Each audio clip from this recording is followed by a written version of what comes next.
तो hello guys, बचपन से हम सभी लोगों को कार्टून देखने में बहुत ही मजा आता है और अगर उसके बारे में कुछ मजेदार फैक्ट जानने को मिल जाए तो मजा इंटू 100 हो जाता है। अगर आपको लगता है कि टॉम एंड जेरी में सब कुछ बढ़ा चढ़ा के दिखाया जाता है तो आपको ये एक बार देख लेना चाहिए।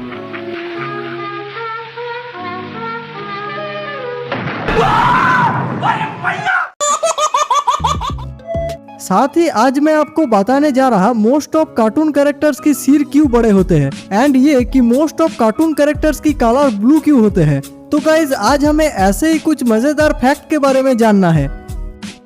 ये दोनों कैरेक्टर्स को देखो, इसमें एक रियल बच्चा है और एक हमारा नोबिता है। आप देखो इन दोनों का हाइट एग्जैक्ट सेम ही है। आप जरा बताओ इन दोनों कैरेक्टर्स में सबसे बड़ा डिफरेंस क्या है? ऑब्वियसली गाइस इनका हेड। और इधर भी देखो, डोरेमोन का जितना बड़ा सिर है उसमें उसकी पूरा बॉडी आ सकता है। अगर आप भी मेरी तरह सोच रहे हो इस कार्टून और एनिमे का सिर इतना बड़ा क्यों होता है तो उसे जानने से पहले इस बच्चे का फोटो को देखो। यहाँ भी बच्चे का बॉडी का रेस्पेक्ट से सिर बड़ा है और इन्हीं बच्चे का बॉडी स्ट्रक्चर में हमारा आंसर छुपा हुआ है। देखो साइकोलॉजिकली जब हम किसी बच्चे को देखते हैं तो वो हमें बहुत ही क्यूट लगता है। इसके पीछे कहीं ना कहीं हमारा माइंड का इवोल्यूशन का हाथ है। ये सिर्फ इंसानों के बच्चों में ही नहीं बल्कि जानवरों के बच्चों में भी लागू होता है। डायरेक्टली बोला जाए तो छोटे बच्चे यानी कि क्यूटनेस का भंडार।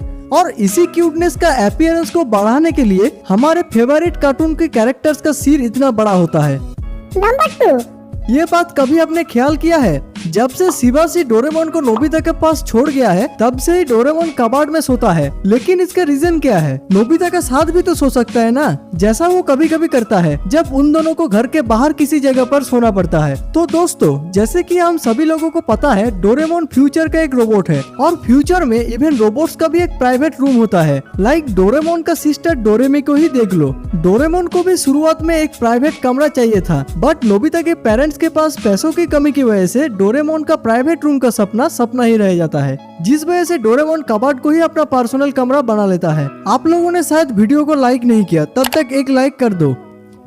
नंबर 3, तो गाइस आप लोगों को पता ही होगा शिसेमारू को सबसे ज्यादा पसंद है चॉकलेट रोल्स। निंजा हथौड़ी जैसे बड़े कार्टून में चॉकलेट रोल्स का अपीयर होने की वजह से चॉकलेट रोल बहुत ही ज्यादा फेमस हो चुका है, जिसका ओरिजिनल नाम है स्विस रोल और जो जापान में नहीं बल्कि सेंट्रल यूरोप में फेमस है। पर ये कैसे हो सकता है? निंजा हथौड़ी तो जापान का ही है ना, तो जापान से ही ये फूड को इंस्पायर होना चाहिए था। और मैं आपको बता दूं इस रोल का पीछे का हिस्ट्री। दरअसल ये कोई चॉकलेट रोल नहीं बल्कि जापान का एक रीजियोनल स्नैक्स चिकुआ है।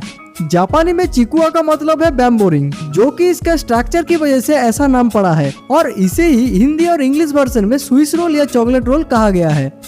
नंबर 4, अगर आप फुजिको फुजियो की सारी एनीमे देखोगे तो वहाँ पे एक बहुत ही अजीब चीज नोटिस कर पाओगे। उन्होंने जितना भी कैरेक्टर डिजाइन की थी उसमें ज्यादातर पर येलो या फिर ब्लू कलर का यूज किया था। और ये सिर्फ फुजिको फुजियो ही नहीं बल्कि बाकी सारे कार्टून आर्टिस्ट भी इन्हीं कलर का यूज करता है। पर सवाल एक ही आता है, आखिर क्यों और क्या है इस कलर में?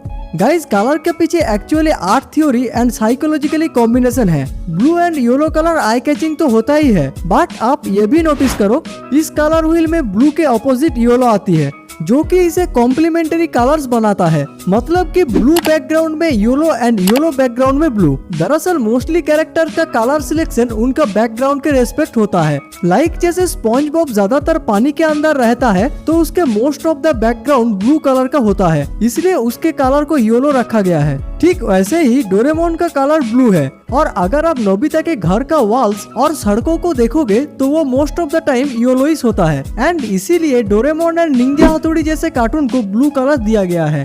तो आपको ऐसा ही एक अमेजिंग वीडियो देखना है तो साइड में दिया गया वीडियो के ऊपर क्लिक करो। और आज का वीडियो आपको कैसा लगा कमेंट पे जरूर बताना और चैनल पे नए हो तो प्लीज चैनल को सब्सक्राइब कर लेना।